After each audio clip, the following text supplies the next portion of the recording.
어디서도 듣지 못한 설화의 세상. 이야기 뚝딱. 어느 먼 옛날 가진 건 다리 두 짝, 팔 두 짝에 멀끔한 상판밖엔 없었지만은 남들 주머니 터는 데엔 아주 도 같은 이가 있었습니다.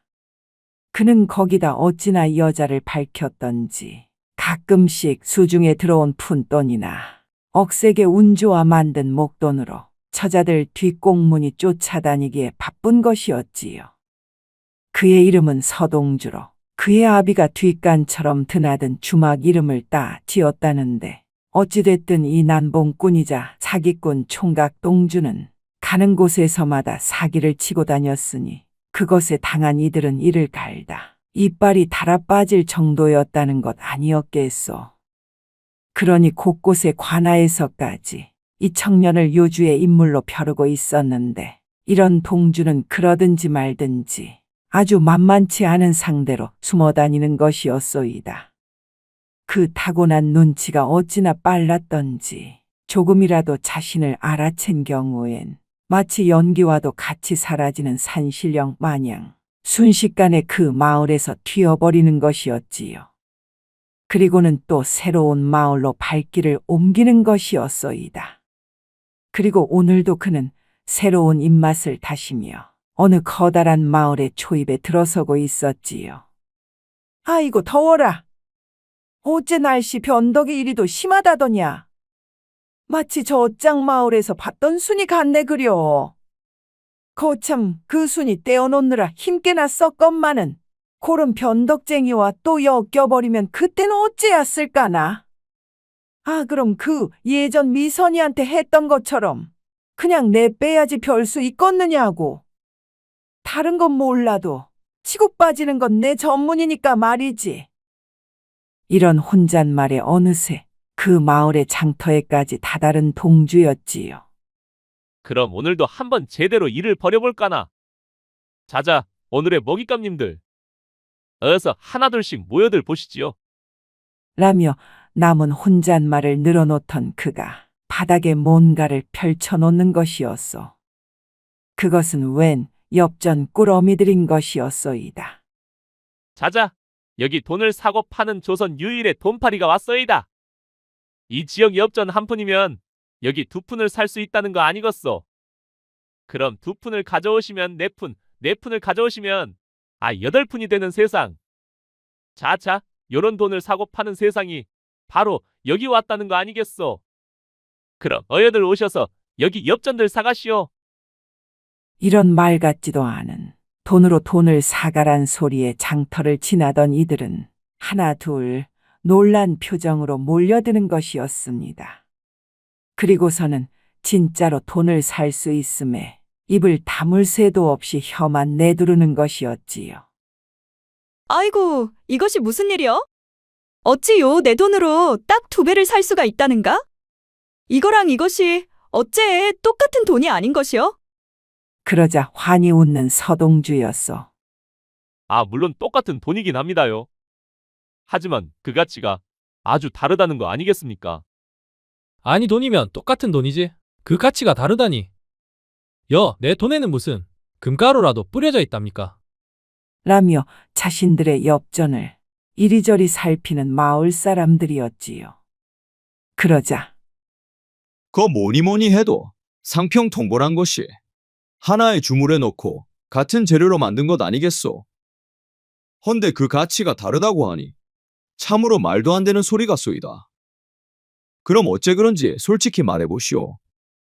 이 내 엽전과 당신의 엽전에 무슨 차이가 있는지.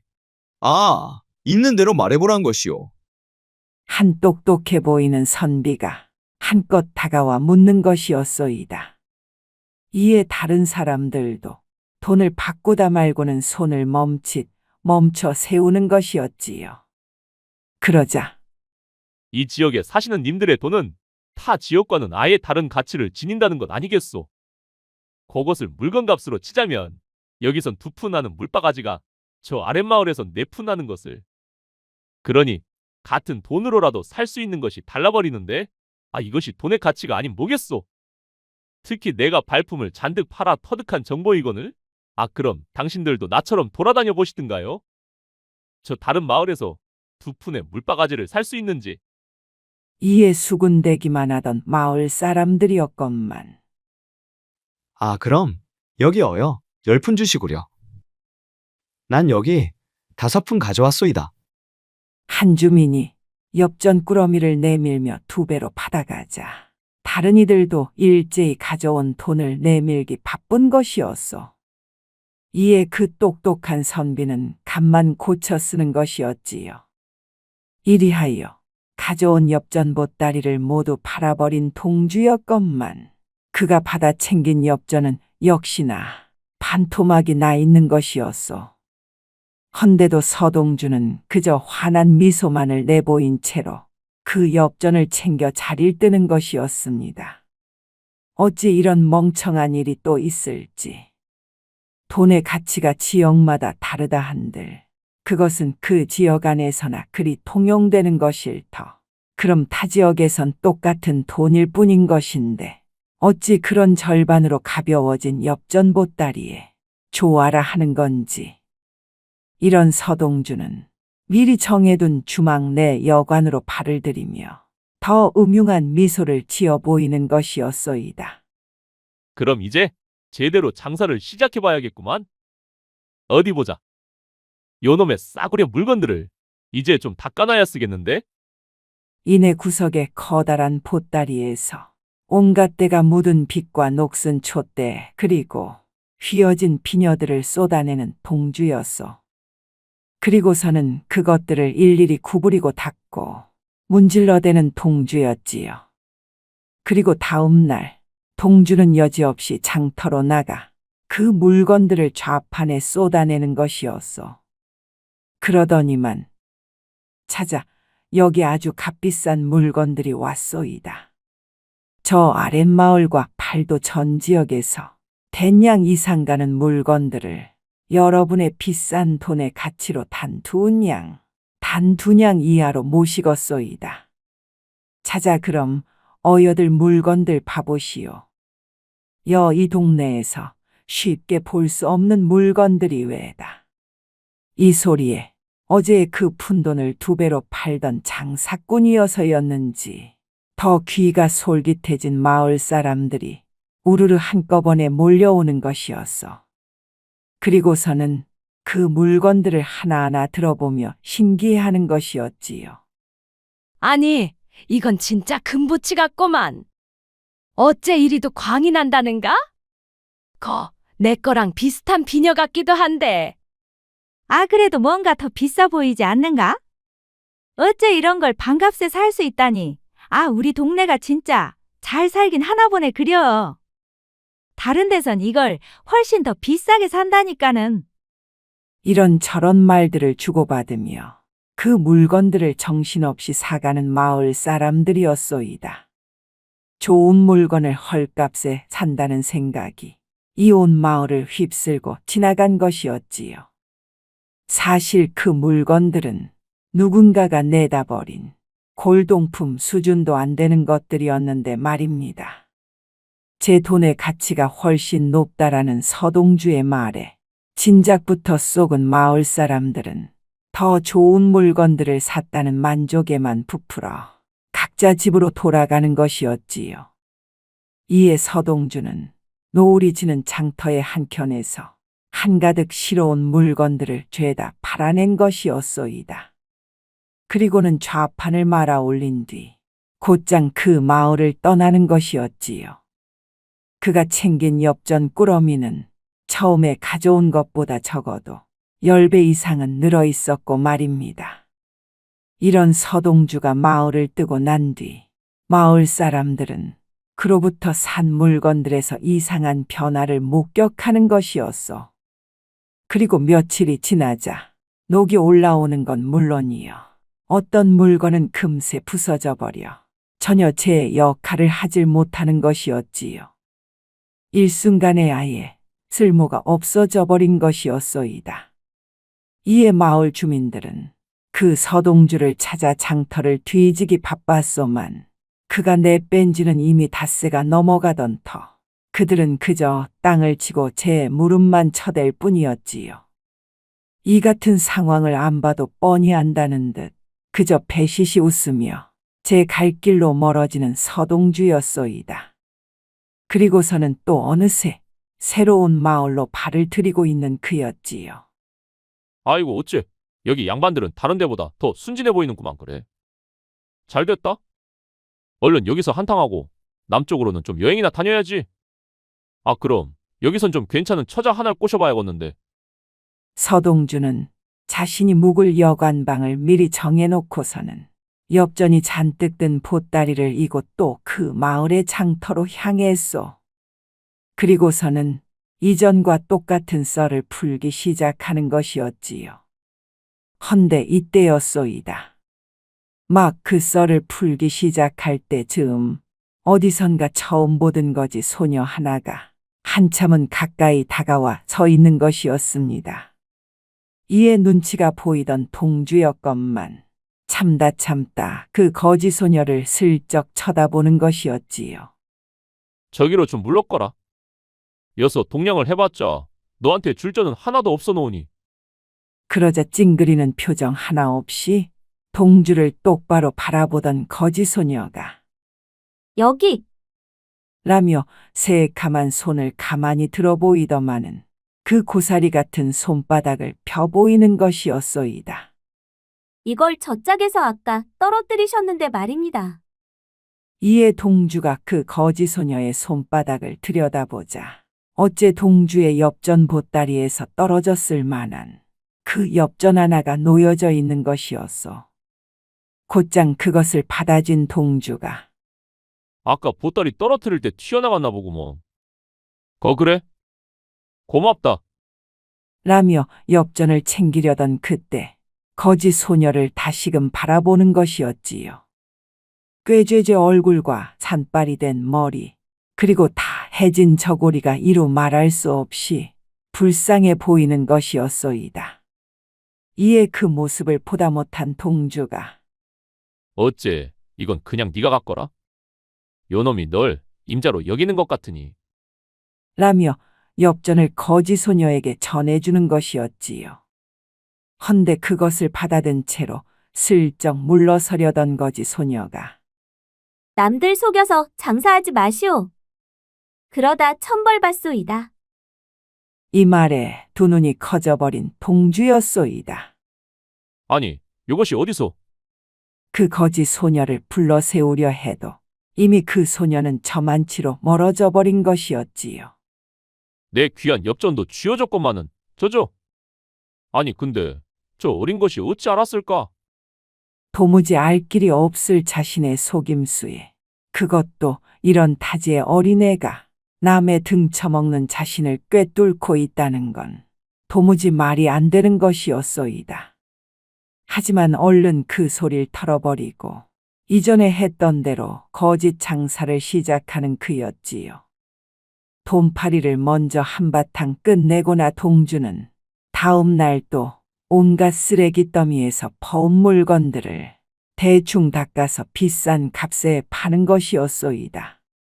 하지만 이 마을 사람들은 그것이 헐값인 줄 알고 득달같이 사가는 것이었지요. 그리고는 금세 또 그 마을을 떠버리는 서동주였소이다. 하이고야, 여기선 어째 저번보다 더 많이 판 것 같군 그래. 그럼 이제 처자들을 좀 만나봐야 쓰겠구만. 이에 또 새로운 마을에 들어선 그가 이번엔 여기저기 홀로 사는 처자들을 쫓아다녔건만은 그중 한 처자와 눈이 맞고선 그 집 한방에 몸을 섞고 누운 것이었소이다. 헌데 지금 이 소리 들리시오? 그럼 어서 당신 짐부터 꾸리시구랴. 대뜸 처음 듣는 소리에 놀라 일어나 앉는 서동주였소. 지금 그것이 무슨 소리요? 내 여 묻기로 한 것을 나더러 짐을 싸라니. 아, 지금 남편이 오는 것 같다 안 합니까? 내 남편은. 아, 잔말 말고 빨리 이 방에서 나가란 말이오. 난데없는 남편이라니. 서동주의 예상에는 아예 없던 얘기인 것이었소이다. 워낙 사람을 잘 알아보는 그였건만은 워낙 어려 보이던 이 처자의 눈속임에 그저 홀라당 넘어갔던 것이었지요. 처녀인 척을 누구보다 잘하던 그런 타고난 사기꾼 처자였으니 아이고 그럼 옷이나 좀 입고. 이때였소. 그 방에 들이닥친 건 건장한 체구의 남정네 그것도 둘인 것이었소이다. 그 중에 한 명은 아주 온 얼굴에 수염이 들러붙은 것이었지요. 내 이럴 줄 알았다. 어째 이놈을 그냥. 남정네 둘이서 달려들자 맨몸의 서동주는 요리조리 피하기를 잠시 그 방을 뛰쳐나온 것이었소이다. 그 놀림새가 조금만 느렸더라면 금세 목덜미가 잡혀 꼼짝없이 얻어터질 뻔한 것이었지요. 그리고는 쉴 새 없이 다름질 쳤건만은 맨발이 다 부르트고 나서야 어디 산속에 몸을 숨길 수 있던 동주였소이다. 허이야. 나한테 어찌 이런 일이 생긴단 말인가. 고 엽전꾸러미도 그 집에다 그냥 놔놓고 온 것을. 헌데 그때였소. 그 산속 깊은 숲을 근처에서 글쎄 그 예전에 봤던 거지 소녀가 서 있는 것이었소이다. 이를 보고 깜짝 놀란 서동주였지요. 헌데 어딘가를 보던 그 거지 소녀가 순간 동주를 바라보는 것이었소이다. 허이구야. 깜짝 놀란 동주가 일어나 앉았건만 맨몸으로 누웠던 흙바닥이었소. 그저 잠이 든 사이 그 거지 소녀가 꿈에 나타났던 것이었지요. 아 그래도 놀랐다는 거 아닌가. 아이고 심장이야. 어째 그 거지 소녀가 요 머릿속에서 떠나질 않는다냐. 그러면서 그 소녀가 한 말을 매일 곱씹어온 그였소이다. 남을 속이면 천벌을 받을 거란 그 말이 100번이고 1000번이고 귓가에 맴돌고 있던 것이었지요. 어찌됐든 그 사기꾼 처자의 남편은 그 고을 산적두목과 친구지간이었던 것이었소이다. 그랬기에 그 산적두목도 함께 집에 왔던 그때에 만일 잡혔다면 정말 뼈도 못 추렸을 거라 여긴 동주였지요. 아직도 몸이 부들부들 떨릴 정도였으니 말이 외에다. 그런 일이 있고 난 이후 서동주는 또 다른 처자와 눈이 맞은 것이었소. 헌데 이번에는 아주 부잣집 외동딸이었기에 그 집 어르신이 뭐라고 다니시는지는 몰라도 이번 기회에 장사일은 관둬야겠다는 생각을 한 동주였소이다. 그리고선 그 외동딸과 몰래 동침을 하려 그 방으로 한밤중에 발을 들인 그였소. 그리고선 서로의 옷고름을 푸르던 그 순간 박대감은 들어라. 여기 어명을 듣고 왔으니 어디 도망칠 생각 말고 당장 얼굴을 내보여라. 대문간에서 웬 한 우렁찬 장정의 목소리가 들리는 것이었소이다. 이에 문틈으로 살피자 웬 관아의 포졸들이 우르르 집 안으로 몰려들어오는 것이었소. 그리고선 그 여인의 아버지 박대감을 포승줄로 묶어버리는 그들이었지요. 제 아버님을 결국 잡아가려나 봅니다. 아, 이를 어째였을까? 아니 이것이 대체 무슨 일이오? 당신 아버님이 무슨 일을 했길래? 뇌물을 주고 사업을 좀 크게 벌이셔서. 저도 그걸 몰래 도왔다 보니 저들은 저도 찾고 있을 것입니다. 그러니 아니나 다를까. 그 여인의 이름을 부르며 방마다 뒤지고 포졸들이었소. 이에 서동주는 달리 생각할 겨를도 없이 또 속옷 차림으로 방 밖을 나와 담을 넘는 것이었지요. 이에 뒤따라 나와 동주를 불러대는 여인이었건만 아, 절 일에 놔두고 그냥 가십니까? 어째 우리 또 만날 수 있을까요? 이에 동주는 묵묵부답으로 밤길로 멀어져 가는 것이었소이다. 이전에 산적두목한테 쫓길 때처럼 가쁜 숨을 몰아쉬면서 말이지요. 또 보기는 그 옥살이 할 때 사식이라도 넣어달라는 건가? 그 천보는 처자가 못하는 소리가 없네. 궁시렁궁시렁 또 자신의 상황에 투덜만대는 동주였건만 또 곱씹어 보니 그 거지 소녀가 눈앞에 아른거리는 것이었소이다. 마치 그 여자아이 때문에 이 모든 불운이 뒤따르는 것만 같은 것이었어. 이에 동주는 며칠간 또 다른 여인들을 만나봤건만 여전히 또 좋은 만남이 이어지질 않는 것이었소이다. 이에 견디다 못한 서동주는 급기야 평소 잘 믿지도 않던 무당을 찾았더랬지요. 가뜩이나 실력 좋다 드러났던 무당이었건만 여전히 의심스런 눈빛으로 그 무당의 입을 살피는 것이었소이다. 그러자 어째 아주 걸려도 단단히 걸렸고만. 아니, 걸리다니요? 뭐가 걸렸다는 겁니까? 아, 네 운명이 걸린 것이지. 그것도 아주 네가 싸질러 놓은 네 행동으로 제대로 그냥 빠. 무당의 과한 손짓에 흠칫 뒤로 물러나앉는 서동주였지요. 그러다가는 다시금 바로 앉자 아, 네가 그렇게 궁금해하는 여자아이는 말이지. 어째 나보다 더 뛰어난 것 같아서 말이야. 너한테 알려주어도 별 수가 없을 것 같은데. 아니, 그럼 무당님은 아신단 말씀입니까? 제 꿈에 매일같이 나오는 그 여자아이를 아신단 말이요? 아, 알아도 진작에 알았지. 이 아이가 가진 심기는 네 얼굴만 봐도 그대로 써 있는 것을. 그러니 그 아이가 네 정체를 알고선 그 마음대로 운명을 좌지우지 할 수도 있는 것이고 말이야. 그러니 아주 된통 걸린 것이지. 이런 무당의 말에 망연자실 한숨만 내뱉는 동주였소. 그럼 어찌해야 합니까? 그 거지 여자아이가 대체 누구길래? 이런 넋두리의 무당은 숨을 한번 크게 들이키더니만 아, 분명 네 딸이라는 거 아닌가? 일전에 네가 버린 그 딸 말일세. 이 무당의 말에 뒤로 나앉는 서동주였소. 그리고서는 한동안 말을 잇지 못하는 것이었지요. 그러더니만 아니, 제 딸이라니요? 전 자식을 낳아본 적도 없는 몸인디? 아, 자식은 무슨 너 혼자 낳는다는가?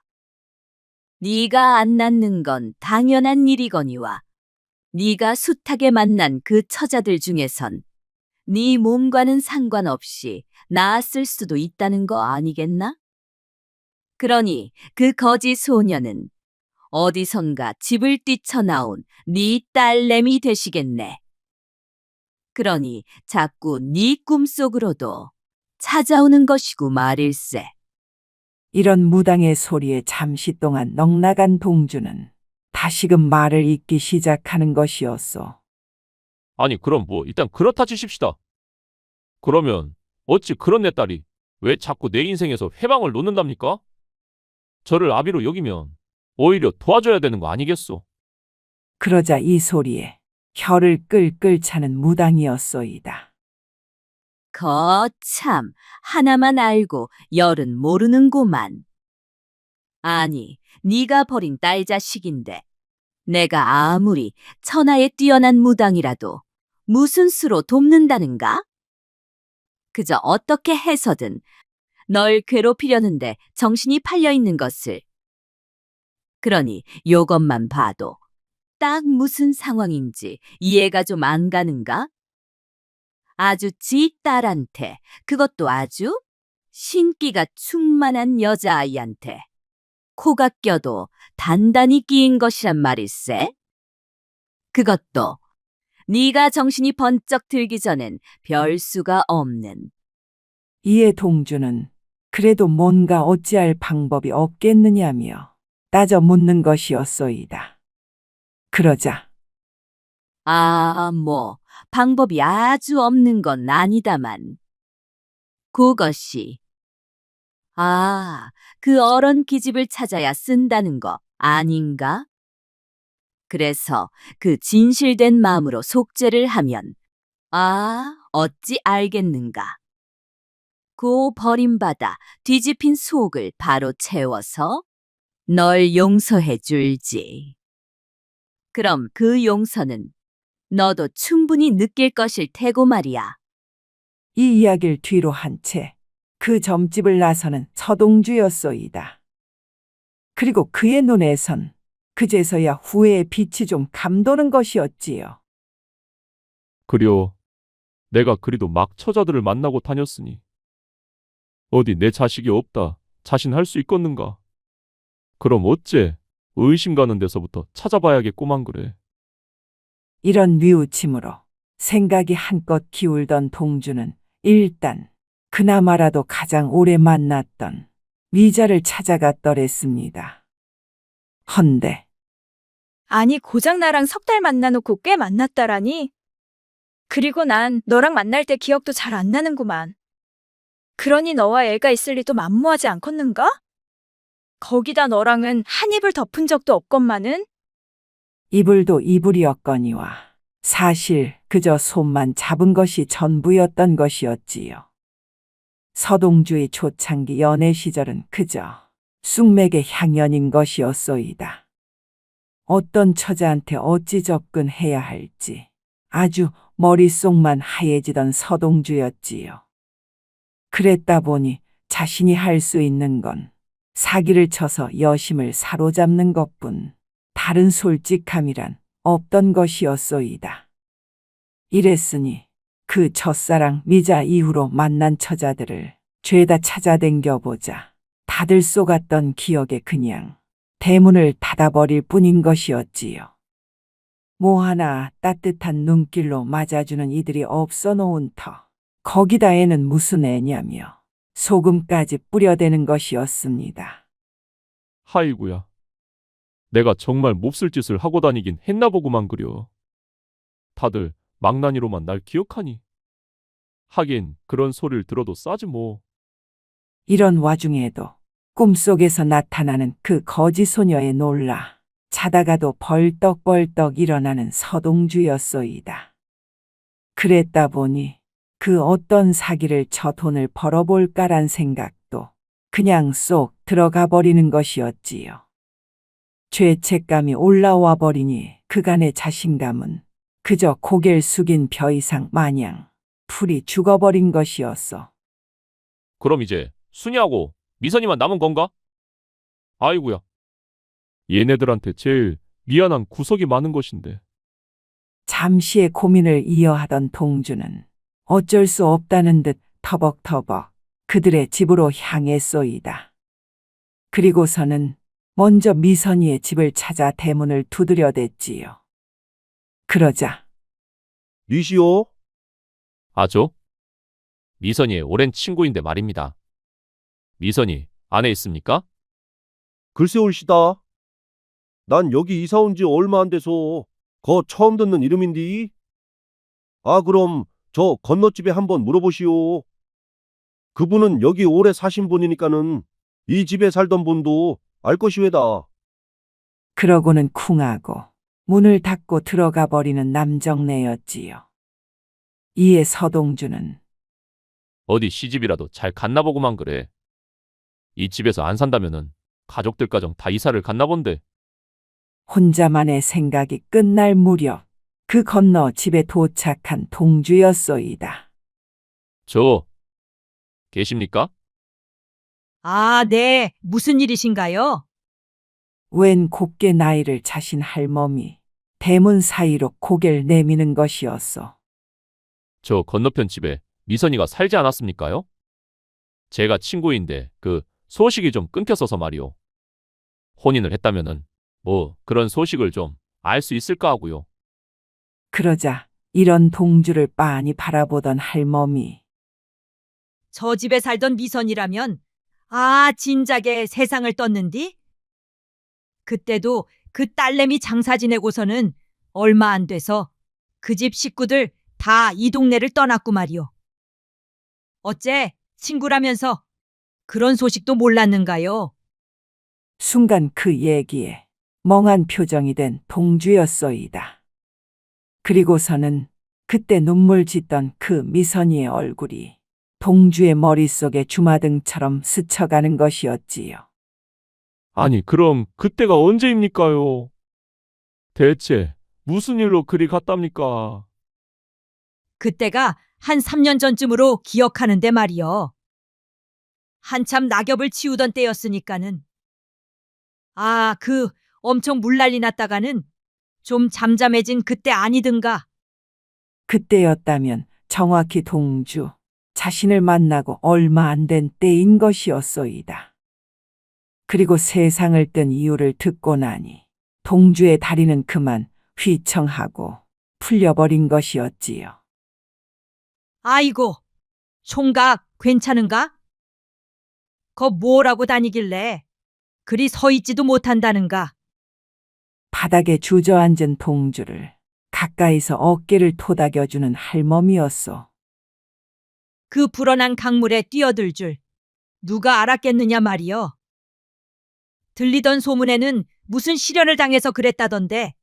아, 그 집 부모도 그런 걸 몰랐다니. 어디 뭐 겁나서 딸 자식 키우겠나? 거 어떤 놈팽이를 만났던 건지 아주 그놈 천벌받을 것이여. 받아도 진작 받았겠지만. 이런 할멈의 말에 땅만 내리보는 동주였지요. 허나 귀는 뜨끔했는지 그곳만 빨개져 있는 것이었소이다.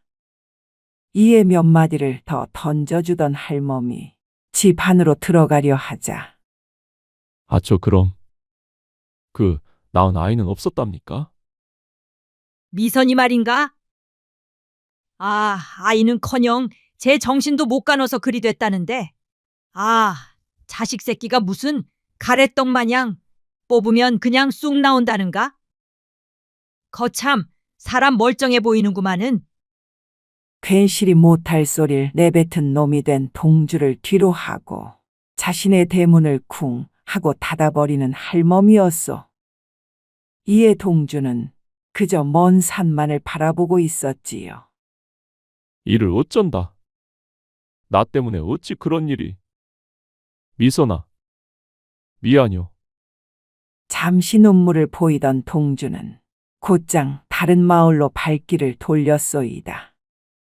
그 슬픔의 잠길 틈이라면 하루라도 빨리 그 남은 순이를 찾아 자식에 대한 이야기를 들어야 했으니까 말이지요. 어느덧 순이의 마을에 이르른 동주는 나름 변덕쟁이라 별명을 붙여준 그 순이를 떠올리기 시작했소. 내 모르긴 몰라도 날 보면 그냥 냅다 나한테 안길지도 모르는 것을. 그러다 또 욕 한 바가지 내리 퍼붓겄지.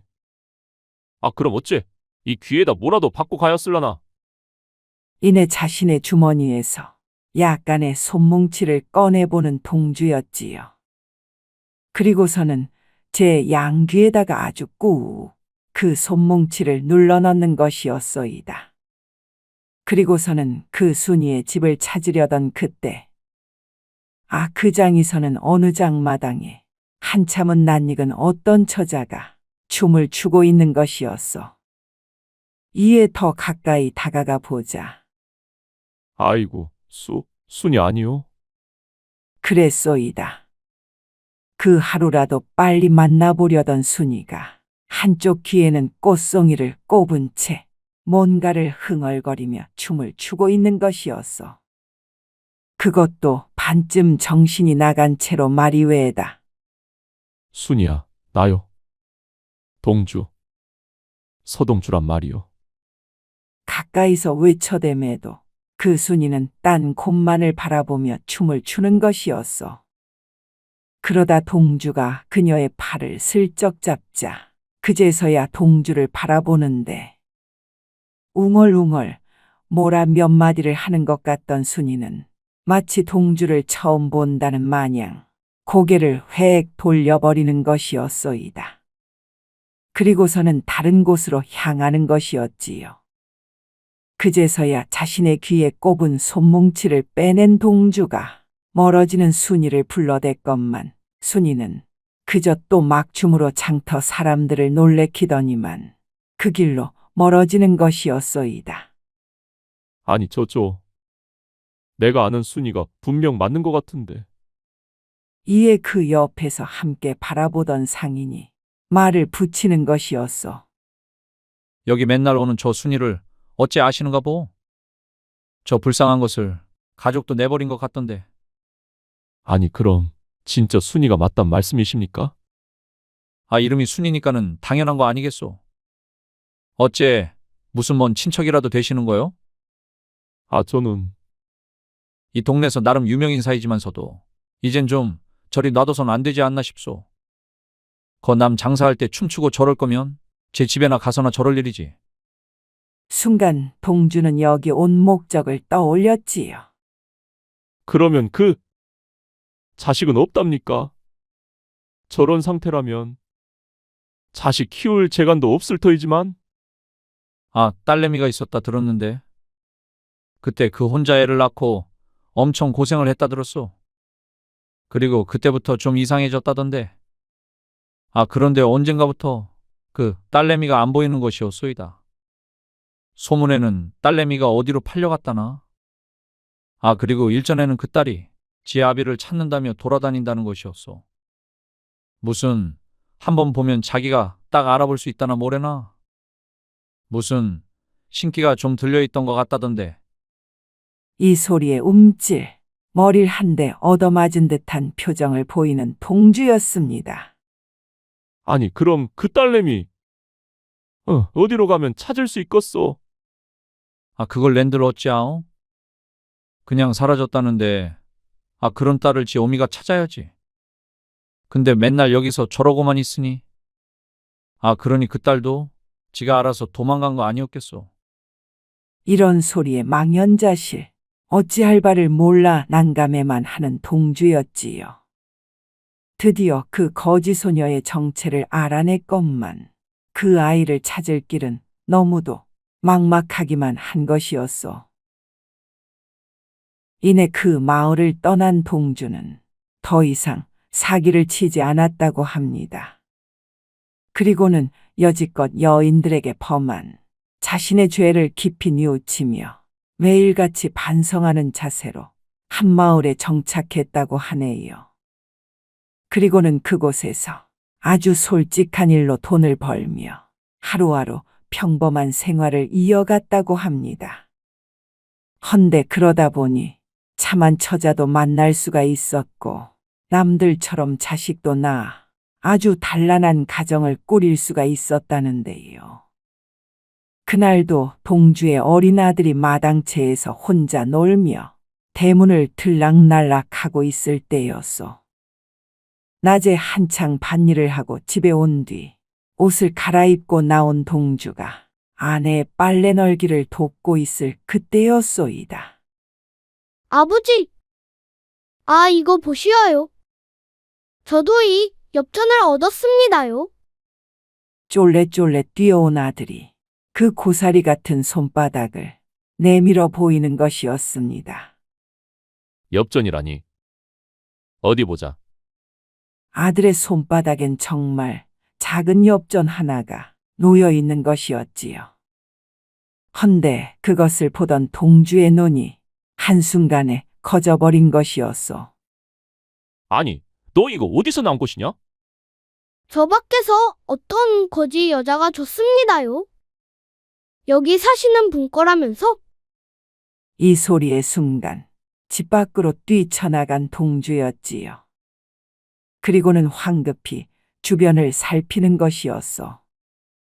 하지만 그 어디에도 아들이 말한 거지 여자는 보이지 않는 것이었습니다. 그 옛날 그 거지 소녀가 살아있다면 어엿한 여인이 돼 있을 것을. 그것도 이제 와서 그 엽전을 돌려주다니.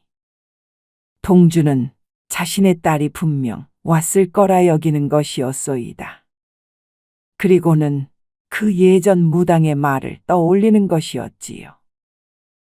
어째 그 네 딸이 나보다도 신기가 충만한 것 같으니까 말이다. 너가 제대로 살아야 그 딸한테도 면목이 서는 법.